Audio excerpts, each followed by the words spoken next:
கஜம் என்றால் யானை, கஜகதி அப்படிம்பாங்க. யானைங்கிறது திமிர்த்த ஒரு நடையோடு நடந்து வருமா, அதாவது யானை கஜகதின்னு சொன்னாலே கம்பீரமான கதி என்ற. தியாகபெருமான் கூட தன்னோட கீர்த்தனையில் மன்னார்குடி ராஜகோபால சுவாமி மேலே ஒரு கீர்த்தனை போட்டிருப்பாரு. இங்கே இந்த ஸ்தலத்தில் முத்துசுவாமி தீட்சிதர், தியாகபெருமான், மகாகவி ஊத்துக்காடு வெங்கட சுப்பையர் போன்ற பல மகான்கள் எல்லாம் நமது ராஜகோபால சுவாமியின் மீது பலவிதமான கீர்த்தனங்களை பாடியிருக்கிறார்கள். அதுலேயும் பார்த்தீங்கன்னா ஊத்துக்காடு வெங்கட சுப்பையருக்கு ஜென்மக்ஷேத்திரம் ஜென்மபூமின்னு சொன்னால் இந்த மன்னார்குடியில் தான். மன்னார்குடியில் பிறந்து பெருமாளே அவருடைய கீர்த்தனைக்கு ஆடுவாராம். காளிங்க நிறுத்தின பெருமாளுக்கு ஒரு இடையில ஒரு திரை போட்டுட்டு இவர் பாட பாட பெருமாள் ஆடணும். பெருமாள் ஆடுற சலங்க சத்தம் கேட்டாலும் இவர் பாடுவாராம், இல்லாட்டி பாட மாட்டாராம். அந்த பாட்டை நிறுத்திடுவாரா. அப்படி பெருமாளே ஒரு கீர்த்தனத்துக்கு நிறுத்தியம் செய்த ஒரு மகானுபாவர் அந்த ஊத்துக்காடு வெங்கட சுப்பையர். அவர் நம்ம சுவாமி மேடம் தாயகே சோதா, அலைபோதை கண்ணா, பால்வடி முகம் போன்ற கீர்த்தனைகளை எல்லாம் நமது ராஜகோபால சுவாமி மேல மணிநூபுரதாரி போன்ற பல கீர்த்தனைகள் எல்லாம் எழுதியிருக்கின்றார்.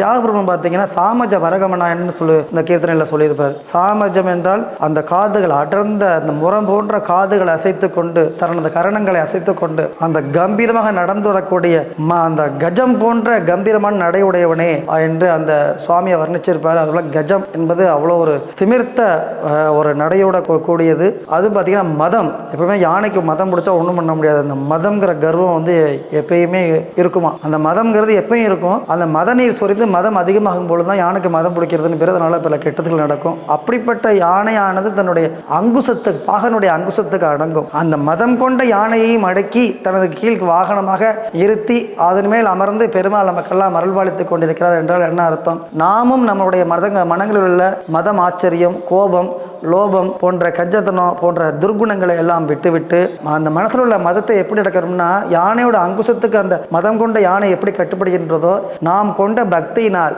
ஞானத்தினால், வைராக்கியத்தினால் அந்த மதத்தை அடக்கி பக்தி என்ற அங்குசத்தை கொண்டு நம் மனத்தில் உள்ள மதத்தை அடக்கினால் நம் மனத்தின் மீது அந்த ராஜகோபாலன் ஆரோகணித்து நமக்கு பரிபூர்ணமாக கிருபை புரிவான் என்ற ஒரு தத்துவம். அந்த தத்துவத்தை விளக்குவதற்கு ஏற்றபடியான வாகனம் இந்த யான வாகனம்ங்கிறது. இந்த யான வாகனத்தை வருடந்தோறும் நமது பங்குனி மாதம் பிரம்மோற்சவத்தில் வெகு விமரிசையாக சீரோடும் சிறப்போடு நடத்தி வருகின்றனர். அப்படிப்பட்ட சீரும் சிறப்பும் கொண்ட யானை வாகனத்தை பழையனூர் உடையார் அவர்கள் உபயோகமாக ஏற்று மிக சீரோடும் சிறப்போடும் ராஜ அலங்காரத்தோடு இந்த யானையின் மேல் ஆரோகணம் செய்து நகர்வலமும் வீதி உலமும் வந்து மண்ணைவாழ் பக்த ஜனங்களுக்கு அருள்பாலித்துக் கொண்டிருக்கக்கூடிய அந்த அற்புதமான இந்த வாகனத்தை உபயோகமாக ஏற்று நடத்தி வருகிறார்கள். அவர்களும் வாழ்வாங்கு வாழ்ந்து வாழ்க்கையில் இந்த மாதிரி உற்சவங்களை தொடர்ச்சியாக நடத்தி நமது திருக்கோவில் சீரோடும் சிறப்போடும் இருக்க செய்ய எல்லாமல்ல ஸ்ரீவித்யா ராஜகோபால சுவாமியை பிரார்த்தித்துக் கொள்கிறோம். நன்றி, வணக்கம்.